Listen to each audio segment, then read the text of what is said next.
क्या yes bank का share बहुत जल्दी 100 रुपये को क्रॉस कर सकता है? दोस्तों, आज से कुछ दिन पहले एक न्यूज़ आती है कि एसएमबीसी यानी सुमितोमो मित्सुई बैंकिंग कॉर्पोरेशन, जो जापान की एक टॉप कमर्शियल बैंक है, वो यस बैंक में 20% स्टेक खरीदने वाली है। और ये न्यूज़ आते ही यस बैंक का शेयर, जो काफ़ी टाइम से स्ट्रगल कर रहा था, उसमें एक ज़ोरदार रैली देखने को मिलती है। सिर्फ 5 ट्रेडिंग सेशंस में स्टॉक 21% से जंप कर लेता है, जिसके बाद काफ़ी लोग यस बैंक के शेयर पे 50 रुपये, 60 रुपये, कुछ लोग तो 100 रुपये का भी टारगेट दे रहे हैं। लेकिन क्या ऐसा होना रियलिस्टिकली पॉसिबल है? क्या ये डील सच में यस बैंक के लिए गेम चेंजर डील हो सकती है? जानते हैं आज के वीडियो में प्रॉपर कैलकुलेशंस और लॉजिक के साथ।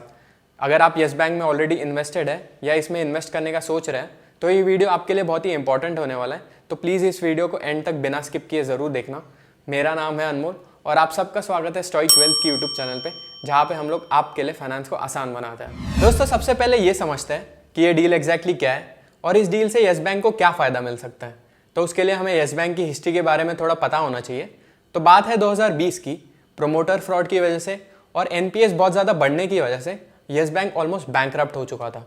और अगर ये बैंक उस टाइम पे सच में डूब जाता, तो आप और मेरे जैसे डिपॉजिटर्स जो किसी भी बैंक पे ट्रस्ट करके अपनी मेहनत का पैसा उस बैंक में डिपॉजिट करते हैं, वो यस बैंक में डूब जाता।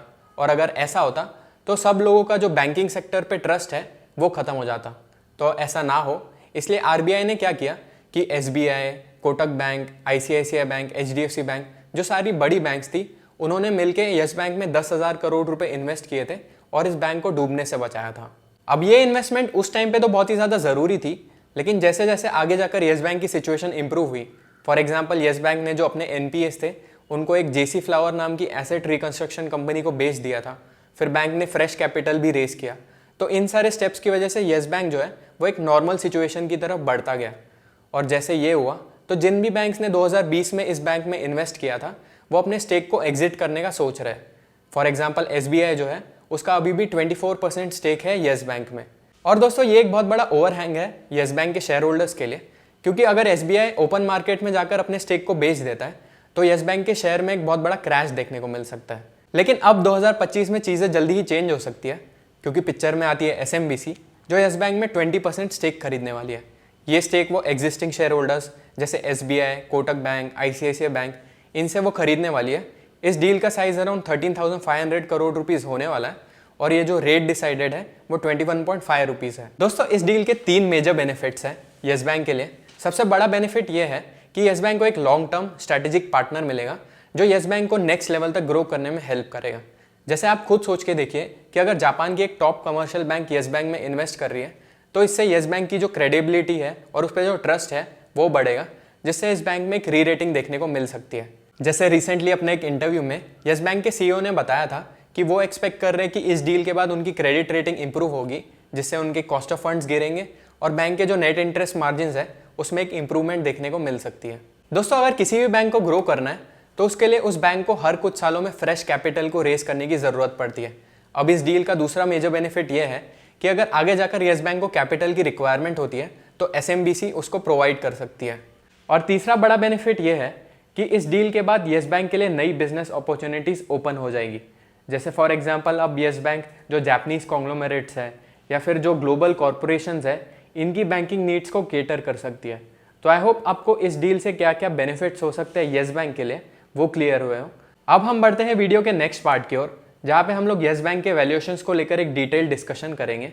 क्या ये बैंक सच में 100 रुपये जाने की पोटेंशियल रखता है या नहीं, ये जानने की कोशिश करेंगे। तो दोस्तों, फाइनेंशियल ईयर 2025 जो है वो एक काफ़ी बढ़िया साल था यस बैंक के लिए।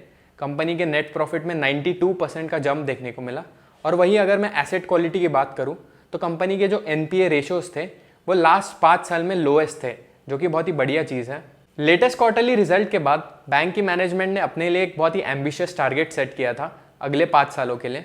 तो उन्होंने ये टारगेट रखा है कि FY26 के लास्ट क्वार्टर में यानी Q4 FY26 तक वो एक्सपेक्ट कर रहे हैं कि ROA जो है वो 1% को टच कर ले। FY27 का उनका ये गाइडेंस है कि ROA 1% को क्रॉस कर ले। और FY29 या FY2030 तक इनका ये टारगेट है कि किसी तरह जो ROA है वो 1.5% को टच कर ले।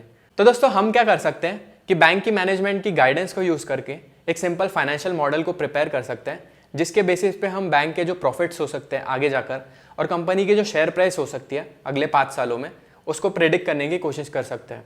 तो फाइनेंशियल ईयर 2025 के एंड में येस बैंक के जो टोटल एसेट्स थे वो थे 4,23,422 करोड़ रुपीस।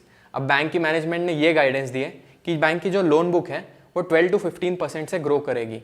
तो हम क्या करेंगे, दो सिनेरियोस प्रिपेयर करेंगे, एक 12% ग्रोथ को लेकर और एक 15% ग्रोथ को लेकर। अब कैलकुलेशंस को सिंपल रखने के लिए हम क्या कर सकते हैं कि बैंक की जो लोन बुक ग्रोथ है उसी को एज प्रॉक्सी यूज कर सकते हैं बैंक की एसेट ग्रोथ कैलकुलेट करने के लिए।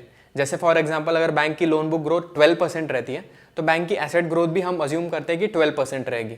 अगर 15% रहती है तो हम ये अज्यूम करेंगे कि बैंक की जो एसेट ग्रोथ है वो भी 15% रहेगी। तो अगर येस बैंक की ग्रोथ अगले साल 12% रहती है तो येस बैंक के जो टोटल एसेट्स है वो हो जाएंगे 4,74,000 करोड़ रुपीस। और अगर ग्रोथ 15% रहती है तो येस बैंक के जो टोटल एसेट्स हैं वो हो जाएंगे 4,87,000 करोड़ रुपीस। इसी तरह हम बैंक के अगले 5 साल तक कितने एसेट्स रह सकते हैं वो कैलकुलेट कर सकते हैं। ये कैलकुलेशन आपके स्क्रीन पे होगी, आप पॉज करके देख सकते हैं। नेक्स्ट स्टेप में हम क्या करेंगे कि बैंक की मैनेजमेंट की जो भी आरओए को लेकर गाइडेंस है उसका यूज़ करके बैंक के जो प्रॉफिट्स है उसको कैलकुलेट करने की कोशिश करेंगे। जैसे फॉर एग्जांपल मैंने ये अज्यूम किया है कि FY26 में इस बैंक का जो आरओए है वो 0.9% रहेगा, FY27 में ये बढ़ के 1.1% हो जाएगा, फिर FY28 में ये 1.3% पहुँच जाएगा और मैनेजमेंट की गाइडेंस के हिसाब से अगर वो टारगेट्स को मीट कर पाते हैं तो ये FY29 और FY30 में 1.5% पे पहुँच जाएगा। तो इन सारे कैलकुलेशंस के हिसाब से येस बैंक का जो प्रॉफिट है वो FY26 में यानी इस फाइनेंशियल ईयर में 4,040 करोड़ होगा अगर ग्रोथ 12% रहती है, और अगर ग्रोथ 15% रहती है तो इस कंपनी का जो प्रॉफिट है वो 4,096 करोड़ रुपीस होगा। हम इसी तरह फाइनेंशियल ईयर 30 तक बैंक के जो प्रॉफिट्स है उसको कैलकुलेट करने की कोशिश करेंगे। इसके बाद नेक्स्ट स्टेप में हम क्या करेंगे कि येस बैंक जो भी अगले 5 सालों में प्रॉफिट्स पोस्ट करने वाला है यानी FY26 से लेकर FY30 तक येस बैंक जो भी प्रॉफिट्स पोस्ट करेगा उनको हम ऐड करेंगे और इसको इस बैंक की जो करंट नेटवर्थ है उनसे जोड़ेंगे। लेटेस्ट क्वार्टरली रिजल्ट के हिसाब से येस बैंक की जो लेटेस्ट नेटवर्थ है वो है 47,780 करोड़ रुपीस। तो अगर मैं 12% ग्रोथ रेट वाला सिनेरियो इमेजिन करूं तो येस बैंक की जो नेटवर्थ है फाइनेंशियल ईयर 30 में वो हो जाएगी 84,700 करोड़ रुपीस। और अगर मैं 15% ग्रोथ वाला सिनेरियो इमेजिन करूं तो उस केस में येस बैंक की जो नेटवर्थ है फाइनेंशियल ईयर 30 के एंड में वो हो जाएगी 87,800 करोड़ रुपीस। अब दोस्तों अगर मैं रियलिस्टिकली बात करूं तो येस बैंक अगर किसी तरह अपने टारगेट्स को मीट कर पाती है यानी उसका आरओए जो है वो 1.5% तक पहुंच जाता है और जो आरओई है वो 11 to 12% पहुंच जाती है, तब इस बैंक को जो price to book ratio multiple मिलेगा वो 2 to 2.5 टाइम्स के बीच मिल सकता है FY30 के एंड में। तो इन सारे कैलकुलेशंस के बेसिस पे येस बैंक का जो रियलिस्टिकली टारगेट निकल के आता है 5 साल के बाद वो आता है 54 रुपीज़ से लेकर 70 रुपीज़ के बीच। तो बेस्ट केस सिनेरियो में येस बैंक का जो 5 ईयर टारगेट है वो 70 रुपीज़ के अराउंड है। दोस्तों एक चीज़ जो आपको ध्यान में रखनी है वो ये कि ये सारे बस रफ कैलकुलेशंस है, प्लीज़ इसके बेसिस पे येस बैंक में इन्वेस्ट मत कर देना। आपको हमेशा खुद की रिसर्च करनी चाहिए और उसके बेसिस पे डिसीजन लेना चाहिए। अब दोस्तों येस बैंक का जो शेयर प्राइस है वो 5 साल बाद इस टारगेट रेंज के ऊपर भी ट्रेड कर सकता है या नीचे भी ट्रेड कर सकता है, क्योंकि कोई गारंटी नहीं है कि ये बैंक इसी टाइप से कंटिन्यूसली ग्रोथ करता रहेगा। अगर फॉर एग्जांपल कोविड जैसी कोई सिचुएशन आती है या 2008 फाइनेंशियल क्राइसिस टाइप कुछ होता है तो ये जो सारे कैलकुलेशंस हैं वो फेल हो जाएंगे। साथ ही में ये भी कोई गारंटी नहीं है कि बैंक अपने टारगेट्स को अचीव कर पाएगा। और एक चीज़ जो मैंने स्टार्टिंग में बताई थी कि बैंक को हर कुछ सालों में फ्रेश कैपिटल को रेस करने की ज़रूरत होती है, तो इस कैलकुलेशन में ये सारी चीज़ें इंक्लूडेड नहीं है, तो ये भी आपको ध्यान में रखना है। येस बैंक के शेयर के साथ सबसे बड़ी दिक्कत ये है कि इस बैंक में 60 लाख से ज़्यादा रिटेल इन्वेस्टर्स फंसे हुए हैं और जैसे ही ये शेयर थोड़ा बहुत बढ़ जाता है तब बहुत सारे लोग अपने शेयर्स को बेचने आ जाते हैं, जिसकी वजह से ये शेयर जो है वो उसी प्राइस रेंज में ट्रेड करता है। लेकिन ये भी एक पॉसिबिलिटी है कि SMBC डील के बाद ये सारी चीज़ें चेंज हो जाएं। दोस्तों इस वीडियो को बनाते टाइम मैंने AI का काफ़ी यूज़ किया था अपनी रिसर्च करने के लिए, जिसने मेरी घंटों की मेहनत को बचा दिया था। अगर आप भी अपने स्टॉक्स को पिक करते टाइम AI का यूज़ करना सीखना चाहते हैं तो हमारा ये वाला वीडियो ज़रूर चेकआउट करना। मिलते हैं अगले वीडियो में।